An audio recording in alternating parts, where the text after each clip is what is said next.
Hey guys, welcome back to the channel.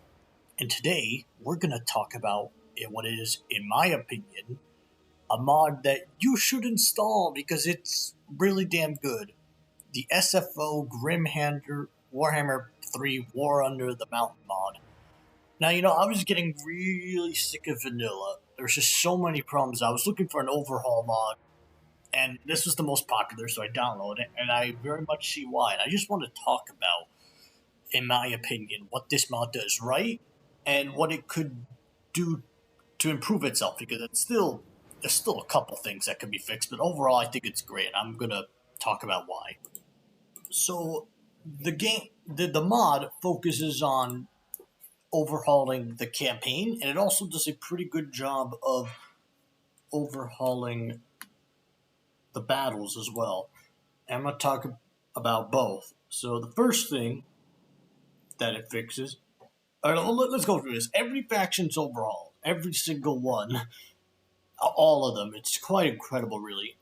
So I'm just going to go through the major changes they do, as well as the faction-specific ones for Cathay, because that's the one I'm playing. So first of all, the biggest overhaul, in my opinion, is the Garrison overhaul. Now, let's look at a basic Tier 1 settlement. This one. Wang Chan. Now, normally for Cathay, a Tier 1 settlement has 2 Jade Warriors, 3 Peasant Warriors, and 2 Archers. I think it's really not good. Now, if we look at the Tier 1 settlement here, we actually see that it's a Lord of Magistrate, 4 Peasants, 4 Archers, 2 Peasant Horsemen, and a Sky Lantern. Now, that is a pretty big difference and an improvement. And the best part is, as you leveled up, it gets even stronger. Like the level 3, it is Jade Warriors, Warriors Halberds, Crossbowmen, Lancers, Sky Lantern Measure. So that is a garrison. That is a very strong garrison at level 3 that you can use to defend settlements pretty well. That's one of the biggest problems with the game, is the minor settlements, unless you build it up with all the upgrades, get level 3 maxed out garrison with the defenses as well, it's still hard to defend. But this, what they do is they give you the max amount of units from the start. Like, you, no, they do that, but there's another way to add more units into a settlement without getting the garrison building. The basic recruitment buildings, like the barracks, let's take a look. Like the barracks, at level 1, you get 2 Jade Warriors, and then it upgrades them slightly. And you get different units if you put in the Cavalry building, the Gunsmith building, the Alchemist Tower. You can get a Sky Junk. You can get Celestial Crossbowmen defending. In the major capital settlements, you could get Terracotta Sentinels. The garrisons, there is really no need to really build this. I mean, yeah, in a pinch they could help, because even, like, they do provide some pretty decent bonuses. I mean, Grand Cannons, it's like, yeah, that's 8 units. That's pretty damn good.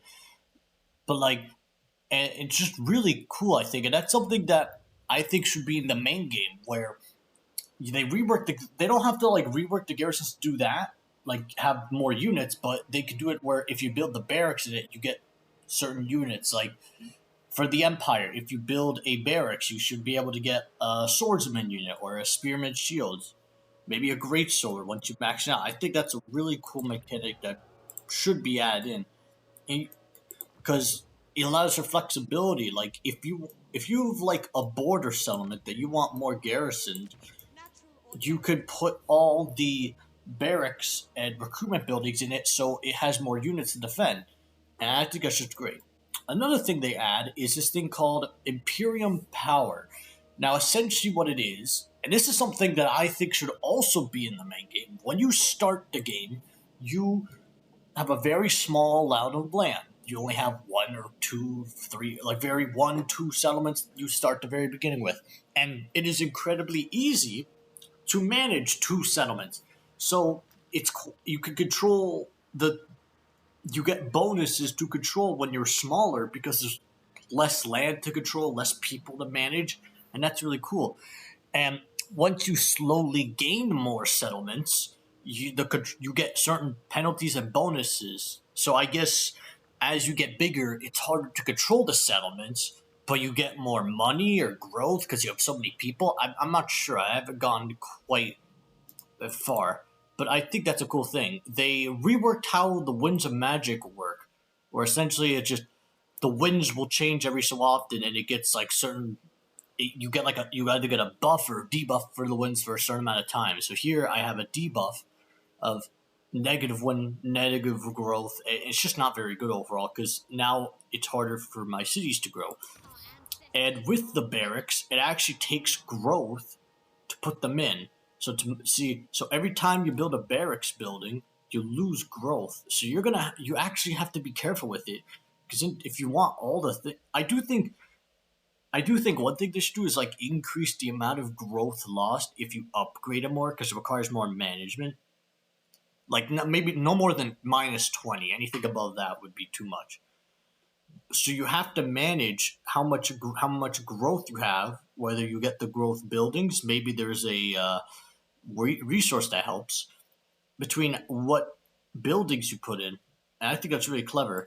They also sometimes for some factions they add in new buildings. Okay, like over here they have the Zen Garden, which reduces corruption, character experience, and minus attrition, and an astromancer. And I just think that's pretty cool. Oh, and also global recruitment minus one for all turns, all units in that province. So that's again a cool thing.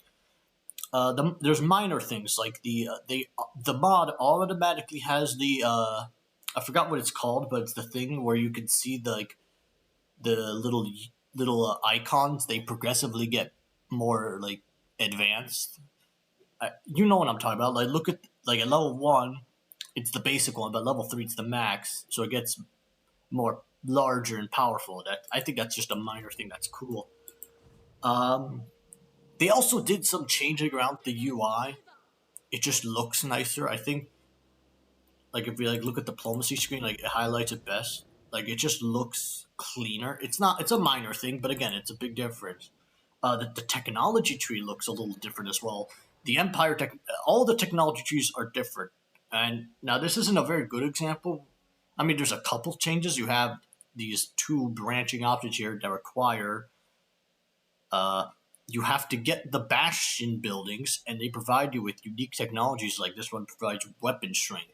That requires missile resistance, diplomacy, cargo, just a lot of good stuff that you should get. That's a pretty good one when you're under siege. Like the best one is obviously like I mean that one's crazy. So is that one. So yeah, all these are good things that you should try and get, and it encourages you to because that is the northern province's main thing. That they get special buildings they get unique technologies from the bastions and ward save against chaos. If they have all three gates, you get 15%. Oh no, wait. Yeah, 15% max if you max out all three bastion gates that are under your control. And it really does fit the campaign because the whole point of the Northern Province is defend the bastion so chaos cannot come in. And I think that's just cool. The the Wujing compass is pretty much the same. Nothing really changed there. The Ivory Road is also pretty much the same. It's you choose a place and it goes there. That's pretty similar to what it was. And what more is you could change the settings of the game at any point. Like if you wanted to speed it up or weaken the garrisons, like I wanted to weaken the garrisons, let's say I wanted to do that. Okay, it doesn't happen immediately. Uh-oh.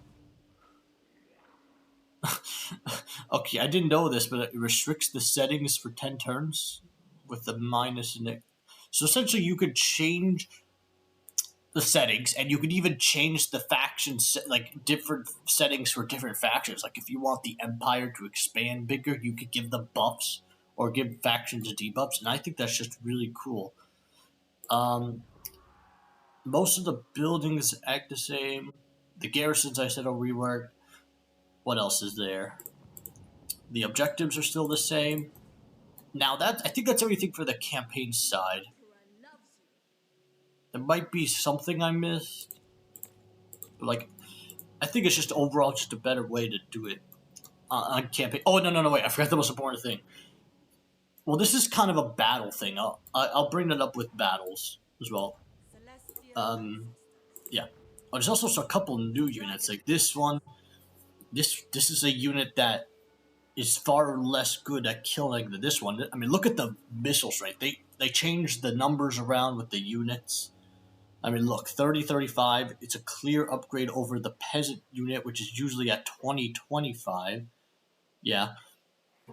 So yeah, there's a clear difference in like when you upgrade them. Like you want to get the better units, like 17 missile strength compared to 39, compared to 61, compared to that's the wrong one. Where is it? 36, but with armor piercing. 42, and I think it's just a balance more. I do think it's better. But now I have to talk about the second main thing, the battles. Now, first of all, look at this. Look at this fucking Skaven garrison. They got a plague claw catapult. This is a Pyrrhic victory. That's crazy to get that. That's kind of like, so obviously the Skaven have been reworked as well. So this is an example. They obviously have some cannon fodder infantry, which is usually what they have, but then they have some good units like warp grinders, gutter runners, and plague claw catapults. And this is actually a Clan Eschen based garrison because of the gutter runners, because that is Eschen's main like unit it uses. So we're gonna hop into the battle and we're gonna see.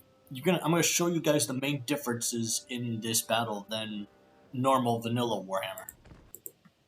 So the maps are basically it's the same maps, and I don't know if I don't think the AI is any smarter really.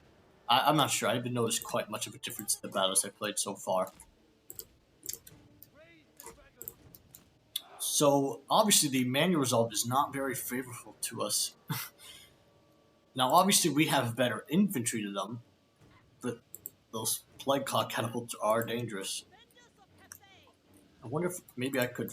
Alright, let's start the battle.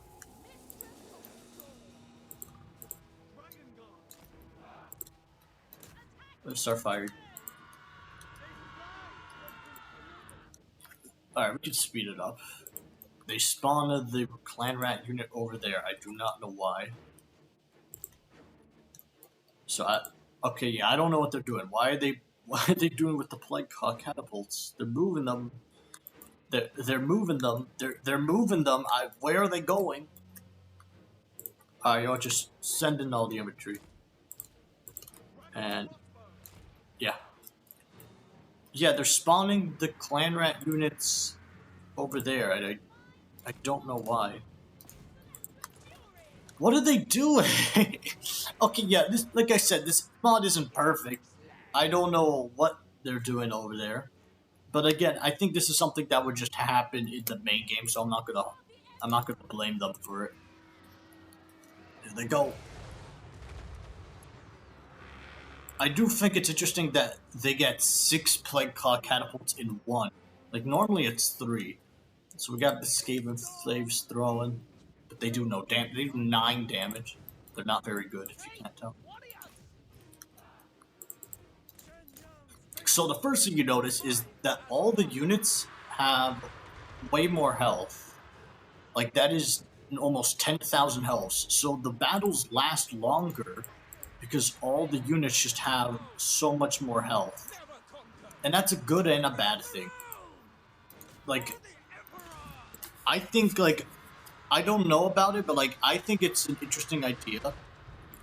Because it means the battles are going to last longer, and spells are very much broken. This is the regular Searing Soom spell that I'm going to place on these. There's 210 Skaven slaves, so they did rework some of the unit counts. Now, look how much damage kills this get. Let's just watch.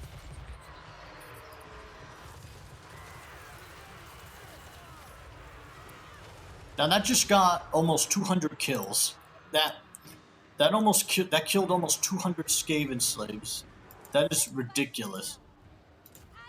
Oh jeez, we're actually losing. What's happening? Get in.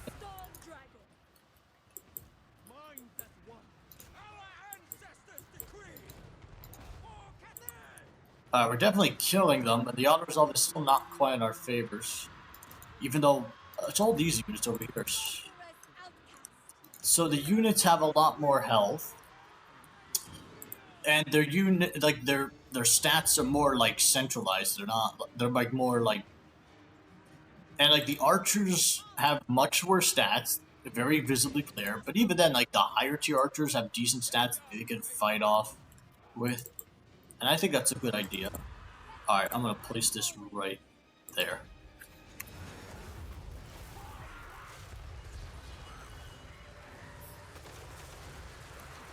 Oh my god. So that killed another 100. Good god. Let's turn to the dragon. But surprisingly, so obviously we could see that the Skaven units, they have a lot of numbers, but they just rout very easily. And that lines up with their lore in the game before all that. That makes sense.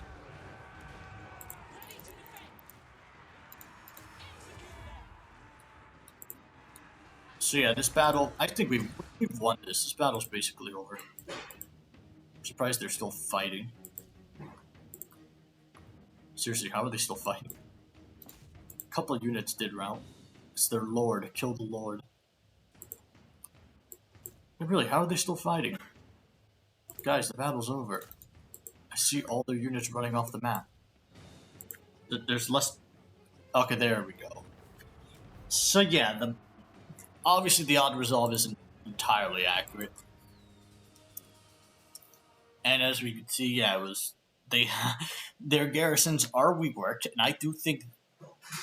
I do prefer the garrisons in...